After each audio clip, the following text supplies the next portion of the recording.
All right, I say this a lot, and Doc makes fun of me, but this is a great exercise.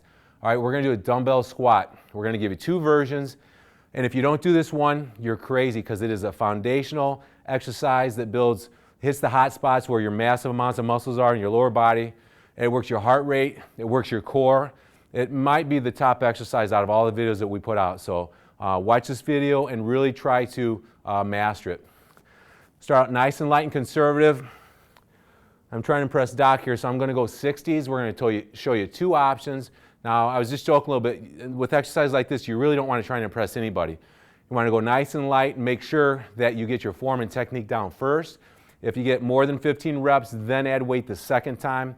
But only add weight as you can prove to yourself that you can do 15 reps with perfect form. So make sure you're careful getting in and out of position, grabbing the dumbbells, preferably put them on a bench so you don't have to bend down quite as far like this. But if you do, just make sure you drop your buns down nice and deep.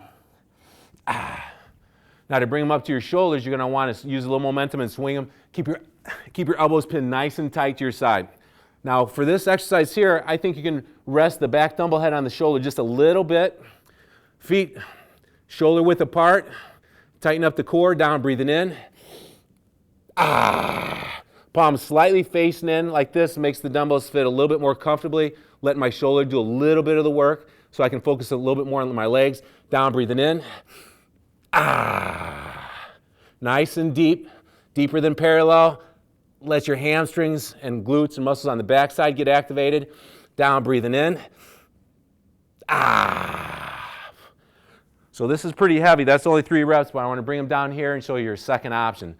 The first option is going to work your core and your upper body a little bit more. This option here with the dumbbells straight down next to your legs with your arms nice and stiff is going to let you get more focus on the thighs and the buns and the muscles below the hips.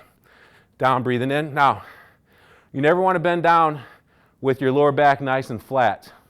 You want to put a C in it by rotating your hips and tightening up that lower back and stick your buns way out the backside. Down, breathing in.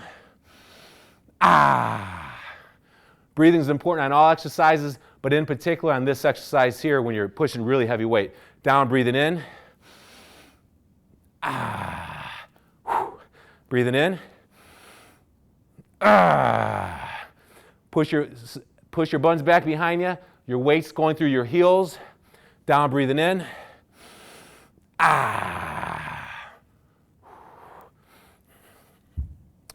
Doing any kind of squats, when you squat, you definitely don't want your knees to come forward over the toes and feel like your weight's on the ball of the toe. That's dangerous.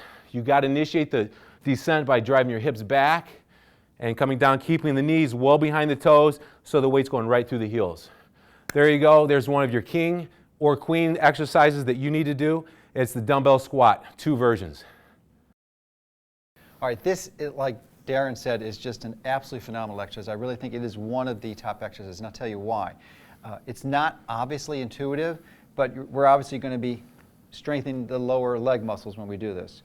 But when you do that, you stimulate massive amounts of hormonal shifts so that you're actually strengthening your biceps and just about every muscle in your body. So it's just profoundly effective for overall strength, not just your legs.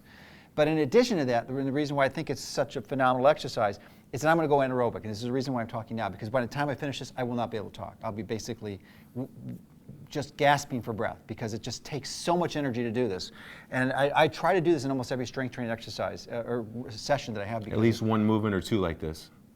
Well, this one specifically, I just love it. It's one of my favorite exercises. It's just been phenomenal for just overall. And actually, Tim Ferriss is a friend of mine, and he kind of turned me on to this, and he studied a lot of Russians and Germans and all that component. This is one. There's like I think that 3 or 4 top exercises. This is definitely one of them. So. There's no doubt about it. And I'd like to add something that Doc said, that a lot of my clients come in and they want big chest and big arms and they don't want to do legs. And what Doc said is that this is so intense that it has the ability to naturally boost. The best way to boost your anabolic hormones, your growth hormone, your testosterone, because the body almost perceives it as a life-threatening situation, and it's going to produce those types of hormones. And this is one that you can't do that with chest movements or bicep movements. They're just not intense enough. These are the largest muscles in your body, so you're really stressing them to the max. So that's why your chest and your biceps and your triceps can get bigger later, because you're boosting your anabolic hormones, your testosterone, your growth hormone. Okay. All right, here we go. Now get ready to do it. All right, be careful getting into position, Doc. Now I hold it a little bit differently. I let him drop because I find it's easier for me to do that like this. It just works out better for me. Got it. I'll try that next time. And otherwise it hurts my wrist, so then I just go down. Yeah, I actually, just looking at it, I like it better. I can tell. Your wrists are more straight.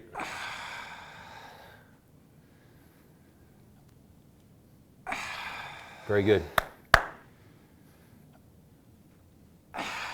Awesome. He's driving his hips back. His knees are staying behind his toes, and it should feel like his weight's going through his heels.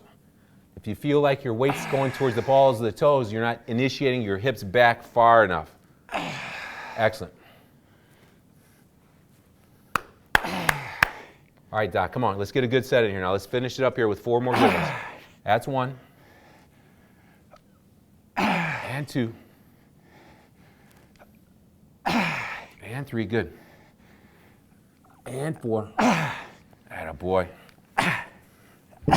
And relax. Great job. I really did like the version of the grip that Doc just showed versus what I did at putting them up on top. Just letting them come to the side. When I do it that way, it just hurts my wrist. It hurts everything. I can't do it. I can do another 10, 15 pounds with this way. That's awesome, and that's a great message that Doc just gave. Me or any trainer in the world that tells you what to do, you got to start to understand and feel your body and what it feels like, because you're going to have to become your best fitness trainer and get in tune with your body. If it doesn't feel right, then you got to adjust something a little bit and then do it the next time and see if it feels a little bit more right. Yeah, I actually discovered it by accident, but I've been doing these on the power plate, which we're going to talk about later. And believe me, I still can't talk. When I do this on the power plate, I'm just collapsed on the floor. I can't wait to try. It's just taking it to another level. And what Doc said is he discovered that by accident. Well, that's how I've developed my techniques, is discovering them by accident and just doing it and getting in tune with your body and feeling it and then making decisions based off that. Sounds good. Doc, great job. All right. All right, there you go. This is one that you definitely want to do like Doc said. Now you have another tool to go make it happen. Okay.